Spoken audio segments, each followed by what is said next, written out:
si las condiciones de presencialidad es difícil, podríamos buscar una alternativa inclusive híbrida, unos días presenciales, otros días virtuales. Bueno, está con nosotros Geli Ocaña, que es el decano nacional del Colegio de Profesores del Perú. ¿Cómo está, Geli? Muy buenos días, bienvenido a Exitosa. Buenos días, Jesús Verde, gusto de saludarte. En principio, agradecer por esta invitación y manifestar que a partir del 20 de octubre ya es el profesor Marco Tulio Domínguez Matos, el nuevo decano nacional del orden profesional, junto con un importante equipo que irán trabajando al 2026.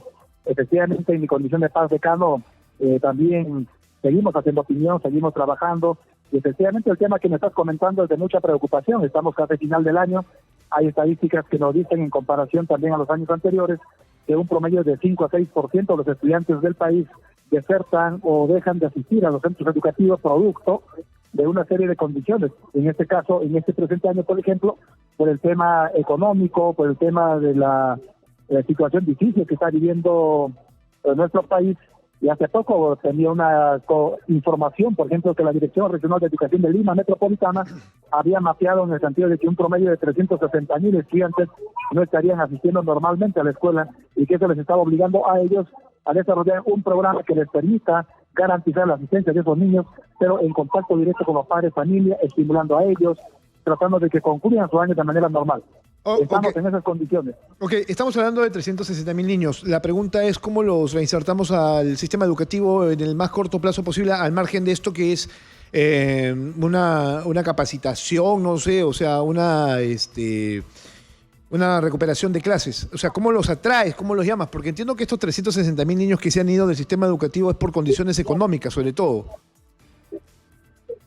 Claro, allí lo que tendríamos que ver es que las direcciones o las instituciones educativas tendrían que mapear adecuadamente para identificar muy bien los temas. Por ejemplo, el programa Caliguarma, que es un programa que se entrega alimentos de una vez al mes, tendrían que mejorar su condición y a fin de que estas entregas, si es posible, sean semanales, de tal manera que ayuden al menos a esos estudiantes a garantizar su asistencia. Pero por otro lado, también necesitamos profesores dedicados exclusivamente para atender a ellos, porque si las condiciones de presencialidad es difícil, podríamos buscar una alternativa inclusive híbrida, unos días presenciales, otros días virtuales, pero que esos niños en un horario adecuado, no solamente en un horario normal de asistencia de 8 a 1 o de 1 a 6, sino en un horario alterno puedan también recuperar las clases. Eso sería una alternativa porque actualmente hay posibilidades. A ver, este no es un problema de ahora, es un problema de todos los años, que haya deserción escolar. El asunto es cuántos de esos años anteriores, por ejemplo, se ha podido revertir la situación. Hay una experiencia, ¿no? En el año 2021-22, el Ministerio de Educación desarrolló un programa virtual con una plataforma virtual para que los estudiantes puedan, a través de las familias, puedan incorporarse y desarrollar temas hasta en los meses de enero y febrero. Es decir, en estos momentos el Ministerio de Educación ya tiene que estar pensando en ese escenario de enero y febrero y las actividades educativas del 2024. Eso significa que las directivas y orientaciones para el próximo año ya tienen que estar trabajándose, pero tiene que haber como una especie de puente entre la labor educativa 2023-2024, pero orientado a reforzar a esos estudiantes que no pudieron asistir.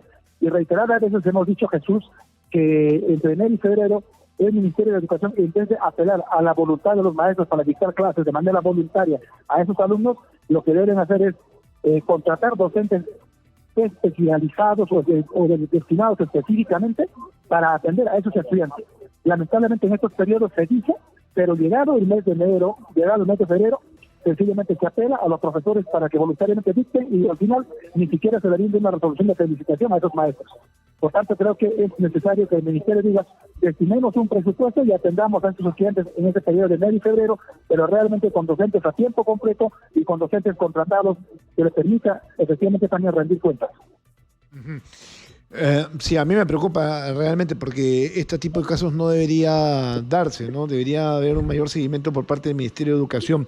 Dejamos por un momento el tema de la deserción escolar, pero y creo que sí es importante tener un comentario de quien representa a los profesores en el país. Este comentario pasa por el tema de, por ejemplo, la suspensión de clases físicas a virtuales porque existe este temor de la inseguridad ciudadana. ¿Es una salida esto realmente? O sea, ¿una salida positiva?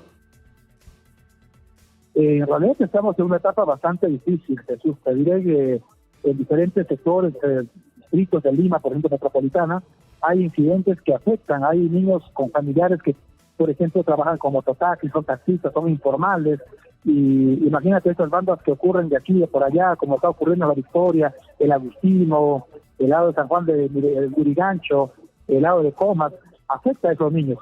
Yo soy docente, estoy en aula, yo trabajo por el RIMAC y tengo estudiantes que frecuentemente comentan eso y te dicen, por ejemplo, que su familiar les iba amenazado, que le han venido a cobrar cupos. Yo tenía como experiencia propia, te digo, tenía una alumna que por ese motivo pasó como 2 meses, indicando que estaban involucrados en unos temas de gente que les extorsionaba, cobrándoles cupos por vender un puesto o una comida, alguna cosa así, cerca a su lugar.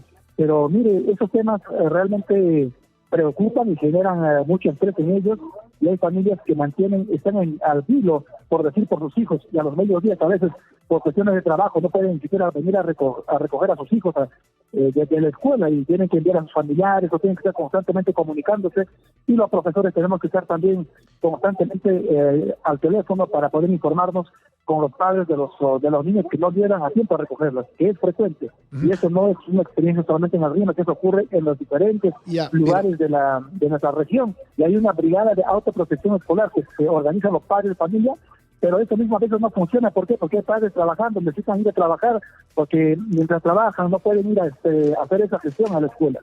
Y por tanto la policía también tendría que un poco estar cerca a los colegios, a las escuelas, para poder un poco superar estos problemas, ¿no? Pero mi pregunta era muy concreta. O sea, finalmente, ¿la educación virtual es una respuesta ante esta crisis de inseguridad? No, el tema de la educación virtual, eso tiene sus propias dificultades, ¿no? No todos los padres de familia tienen herramientas digitales, tampoco tienen conectividad ni las megas suficientes, más aún cuando actualmente los costos de conectividad se han elevado en un buen porcentaje, y todo eso lo sabemos nosotros, ¿no? Y entonces creo que allí, Jesús, en verdad tenemos que buscar una alternativa más desde el Estado que desde solamente los padres de familia. Bueno, Heli, vamos a ver cómo están estas dos cosas. En principio, el tema de la deserción escolar, que no se debería permitir y que tendría que haber un seguimiento mucho más prolijo del tema para que los chicos puedan cumplir con el estándar educativo. Y lo otro tiene que ver con que la inseguridad no tendría por qué parar las clases presenciales. Tendría que haber, en todo caso, un mejor manejo. Escuchaba a la ministra de Educación decir que se irían a clases virtuales, pero ministra, eso no contribuye en nada. O sea, habría que garantizarle más seguridad a los padres de familia y a los chicos también de los colegios.